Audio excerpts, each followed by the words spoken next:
It's Sunday, January 5th, 2020, and this is the Pro and Con Show, and I'm your host, Michael James Ott. So the show swings into the year 2020, and this is the big election year, something that I've been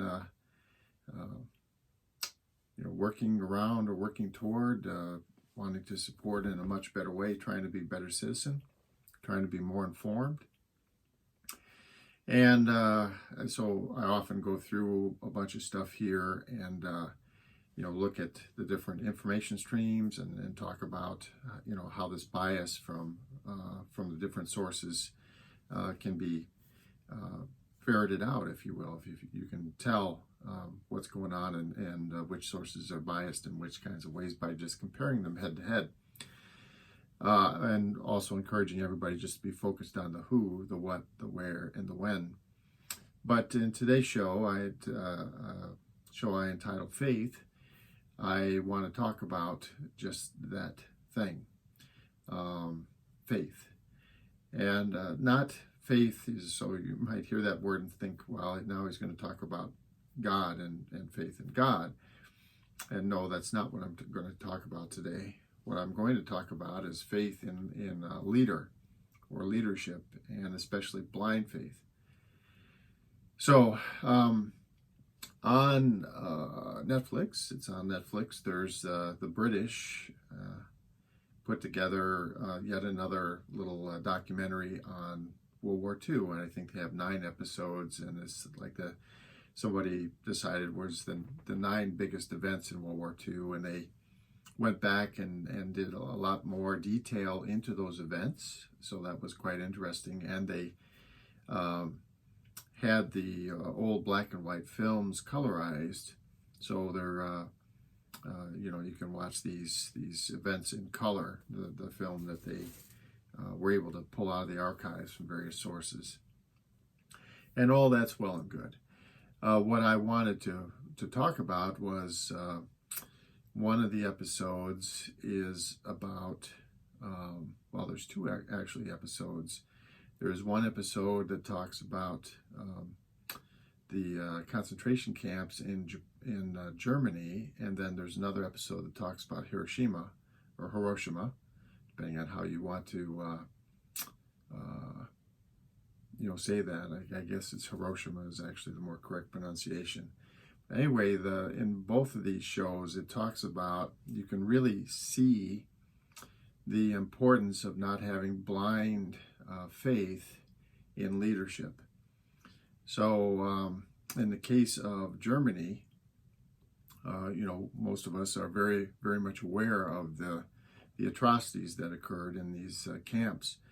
I guess I just didn't really appreciate just how unbelievably widespread it was. So watching this documentary, like I say, it was not only 6 million people of Jewish faith that were exterminated basically in the various concentration camps, but there's actually another 11 million people. So a total of 17 million people were devastated, and then the number of actual camps were work camps, various slave camps that the Germans were running all throughout Europe. 44,000 camps, and I was just blown away by these kinds of figures. And where does it come from? Well, it came from this faith in leadership. And in the case of Germany, so Hitler started talking about, and they were really suffering some very serious economic times because of all the sanctions, if you will, that were put upon them after World War I.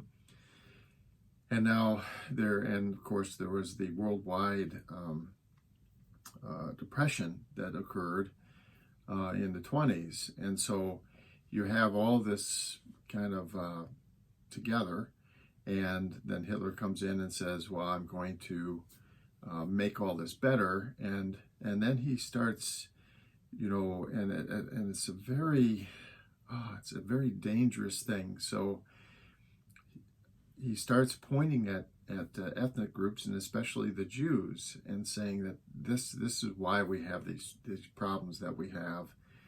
It's the Jews. And at first, it's just it's just basically name calling and some intimidation. But then step by step, he gets more and more emboldened, and eventually takes over the running of the country with the support of the people, and then he has this staff of lieutenants that believe in this cause, and they systematically, unbelievably to me, 17 million people, 6 million Jews and 11 million other people. Unbelievable.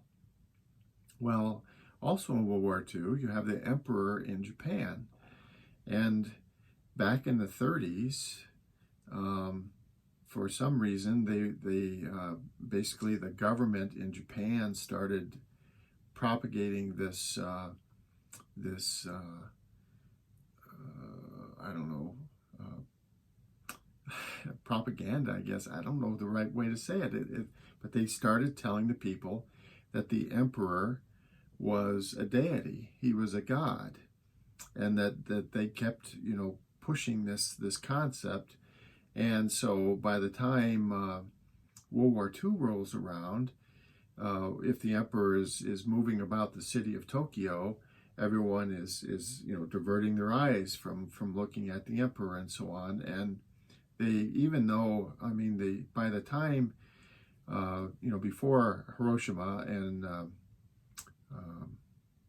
Nagasaki, before those actual atomic bomb droppings, the United States was unleashing, because we had long since secured full-blown air superiority, and we were raining terror down from the skies and basically just incinerating entire cities, and killing, when we did that, killing tens of thousands, 100,000 people in a night, just by dropping these incendiary bombs. And it was not really significantly changing the support for the war from these people, because they had this blind faith that the emperor was God, and they just said, well, this is just a step, that eventually our God is going to resolve this for us. And this is so having faith, especially a very strong faith. And there's one more example here I'm just going to talk about in a second, but just let me say this. So having this really blind faith is the best way to say it. To have a blind faith in a leadership, you don't want to do that. Okay, you always want to have some healthy level of concern, of questioning the leaders. Now, I'm not saying that you just don't believe in them at all, or are constantly questioning everything that they do, but you have to have some kind of reasoned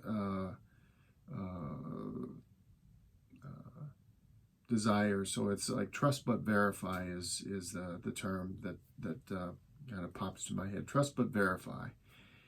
And another example is Roger Ailes at Fox, the Fox network.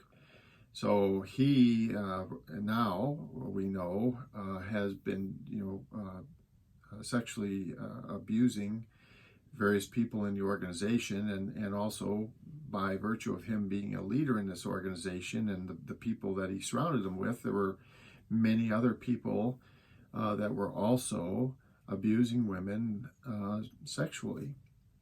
This, of course, is totally improper. And then when some of this information started to break, and you had there's a movie out right now, but in the internals of the Fox network, you had employees kind of break into two camps. some that were, had a reasoned and reasonable concern or questioning of their leadership, and others that just, you know, blindly followed the leader. Okay, blindly said he's great, and he's built this network, and I have a great job because of him, and so on. Yeah, both men and women. And then as the information came out more and more and more, and then it turns out that some of these women actually had physical proof of some of this stuff. Well, it became clear that Mr. Ailes was guilty of all these kinds of activities, and that the blind faith that some number of these people put in him was ill conceived.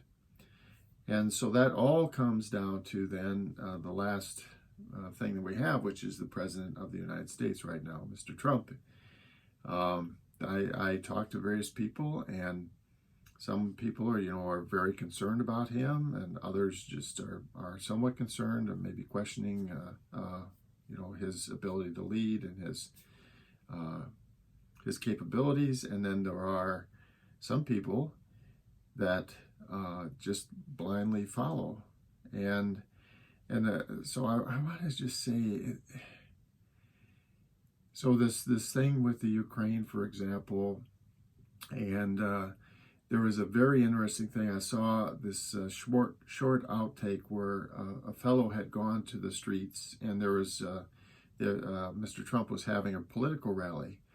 And so there were people that had come to this political rally, and they were talking, they had these placards made up, and they were talking about Ukraine, and it said, read the transcripts, Trump is guilty, impeach Trump. Okay, and there's people on one side of the street that's chanting this, right? Guilty, guilty, impeach, impeach, impeach. Read the transcript. While on the other side of the street are Trump supporters, perfect phone call, Trump innocent, read the transcript. And so these people are screaming at each other, okay, totally opposite messages, except for read the transcript. And so the fellow started going to people on both sides of the street, and he said, so you're Trump is guilty, impeach, impeach, impeach, read the transcript. So can I ask you what was in the transcripts that leads you to believe that he should be impeached?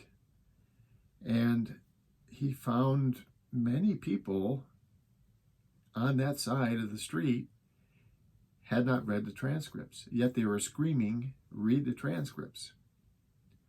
So he went to the other side of the street, the ones Trump is innocent, perfect phone call, read the transcript.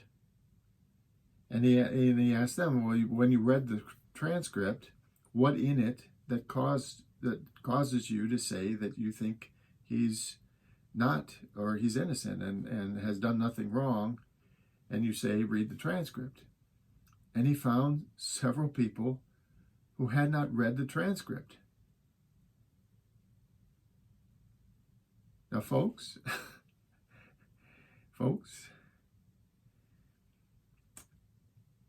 government is up to us, and it's only as good as we are. And if we're not going to spend the time to ferret out the truth, to actually look at the stuff, we're just going to broadcast the propaganda from whatever source we like best, we're going to have a tough time. We're going to have a tough time in this country. Blind faith. You can't have it, okay? Not and be a good citizen. That's what I'm offering you. Please, be a better citizen. Seek out the facts, the who, the what, the where, and the when.